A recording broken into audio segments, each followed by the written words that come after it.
Hi there. It's John Anthony Francis Wilcox. It is Saturday, May the 1st of 2021. I hope you're all doing well. I hope you've had a good week. I hope you've had a better week than I have. So I had an achy, a lot of headache, a lot of, I don't know, stuff week. But thankfully, Mistress Nina came by and a little session little, and we're doing better. And look at this. Look at show and tell. Look at this neat little point of. I guess this is another kind of quartz, I believe. I think my friend Susan would assure me on that one way or the other. But I believe it's a quartz, and it looks kind of neat. I had to restring it. It was on a little fake leather cord that was much too small. I don't have like a midget skull or whatever, I have a big old cake of a head. Anyway, I was thinking about something that I'd like to talk about that's sort of, I'm curious for your feelings on. I can give you mine. And it's dealing with people that are crappy to you. There are four outstanding people in my life that I really feel screwed me over. There's probably more, maybe one or two more, but they stand out in my head. Two in a business sense, two in a personal sense. Oh, in the business sense, there were people I knew before I did business with them. And it's tough because the years have gone by. One was in the 80s, one was in the 90s, and two were exactly in the year 2000. And so, I'm a Catholic boy, as you know, and one of the things you're supposed to really have down is forgiveness. And let me tell you, these are examples of it being tough. Even over these years, the hurt is still there.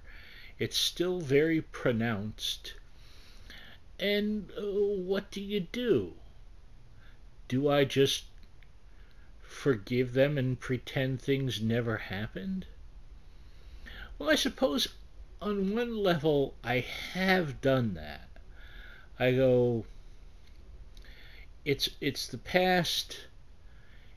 I'm never going to see a positive resolution of any of those four people ever.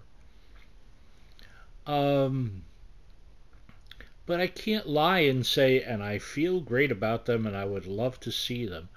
They're four people that, to be honest with you, I hope I never see again for the rest of my life.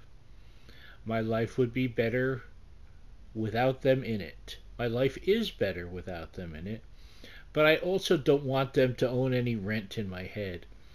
And I haven't figured out a way to do that, to sort of obliterate them from memory. I guess you never do. But it's tough. I've been very blessed in life that I have a lot of good people in my life. And I appreciate them. I truly do. And if you're seeing this, you're likely one of those. And I hope I treat you well. I hope if you feel I come up short that you will not hesitate to let me know, because I really do want to do my best to be worthy of my friends' friendship and time. But back to the topic.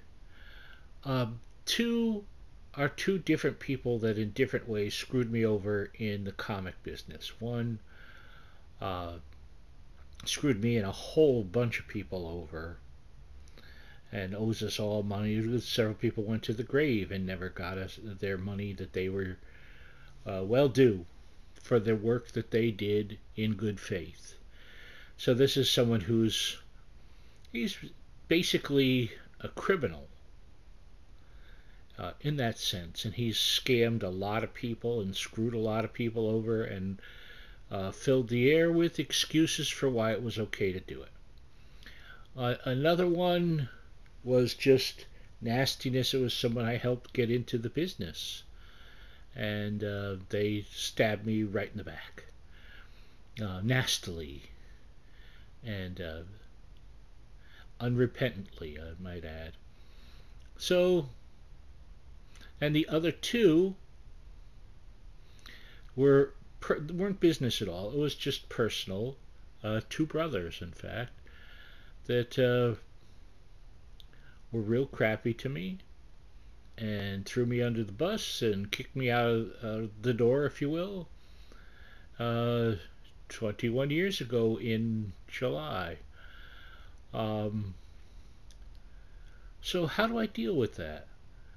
Do I go, oh, you're all forgiven, and it's okay that you did that to me? Because I don't think it's okay that they did that to me. And I don't know where within my faith I find that answer. And it's a circle that keeps going round and round. I try and live my life without that on my mind and do my best. I guess that's all I can do. I'm not a perfect person. I'm a flawed person. Bad John. Bad John. I'm also a newly shaven person. I literally 20 minutes ago, half hour ago, something like that. Had a nice day this Saturday. A little bit of coolish breeze when I was out, but I sat outside for a while.